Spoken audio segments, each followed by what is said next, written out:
Every other game released seems to be an open world game, but these three games are standing head and shoulders above every other game in this genre.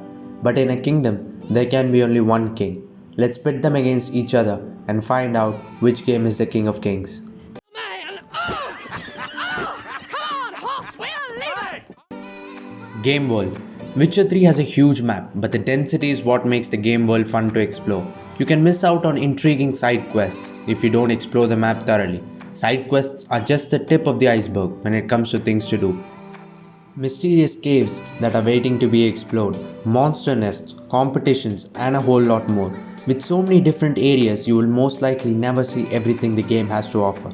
RDR2 has a dream setting in the Wild West, and Rockstar have depicted it really well. Everything in the world of RDR feels cinematic, with every NPC feeling like a hero of their own story. The adventures of Arthur Morgan end up feeling very real, and they leave a lasting impact. The world is laid back until someone pulls a trigger. Then everyone is a headless chicken. The rich wildlife here is very well done. Any interaction you have with them is satisfying. Lighting, weather, day and night cycles are all impeccably done. The world of Ghost of Tsushima feels like a slightly more over-the-top version of RDR.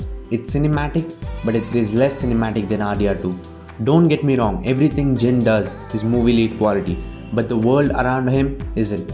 With stunning visuals and a wonderful color palette, the game looks like a dream. How the world reacts to Jin is also fascinating to see. Gameplay. Witcher 3's gameplay isn't perfect. It can be frustrating at times. Combat is very basic, but it is a lot of fun. I think a lot of people don't use alchemy, oils and potions and then complain that combat doesn't have enough depth. For this reason, I think you should play the game at the highest difficulty. You really have to use all your tools. Your gear, brew potions and oils, bombs, mutations, skills, everything needs to be on point for you to progress. Basic things like calling your horse or riding your horse through a forest can be rage inducing. Walking indoors feels awkward. Fall damage, all these things can be ignored, but they are problems that can turn people off from the game.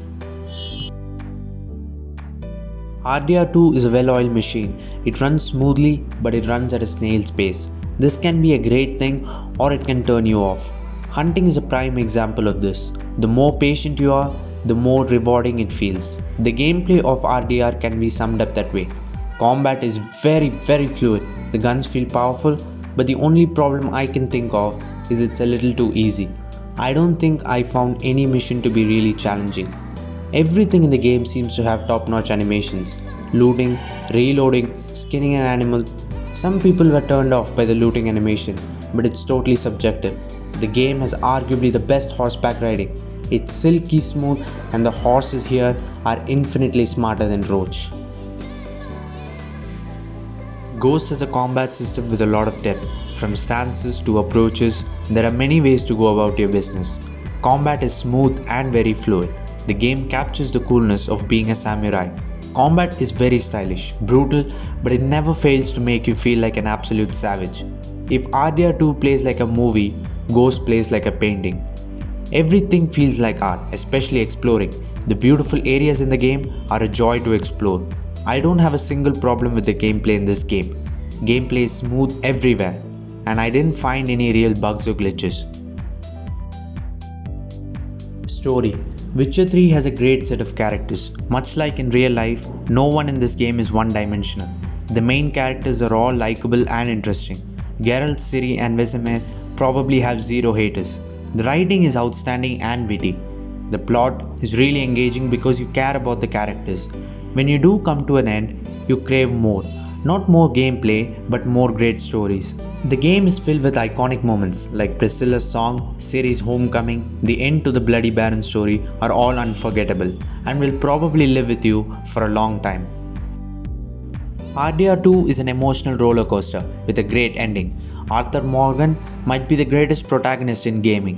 He's funny, cool and overall really interesting. The game isn't all happy-go-lucky. There are moments in the game that are absolutely gut-wrenching. The supporting cast are all very well done, and you will absolutely love some and hate some from your core. From deep friendships to long-lost loves to disgusting betrayals, the game has it all. RDR2 is a very well-made experience. Ghost of Tsushima has a decent plot, but I unfortunately never really connected with the plot. Jin is likable, but the characters around him were kind of forgettable. This might be only me. The overall story really intrigued me in the beginning, but I kind of lost interest somewhere in the middle. Verdict: I think Witcher 3 has the better story, while Ghost of Tsushima has the better gameplay. But RDR2 has a near perfect blend of story and gameplay. If I have to pick one, I will pick The Witcher 3. Well, that's it for today. Like and subscribe to the channel and give me your pick in the comment section. Thank you and have a good day.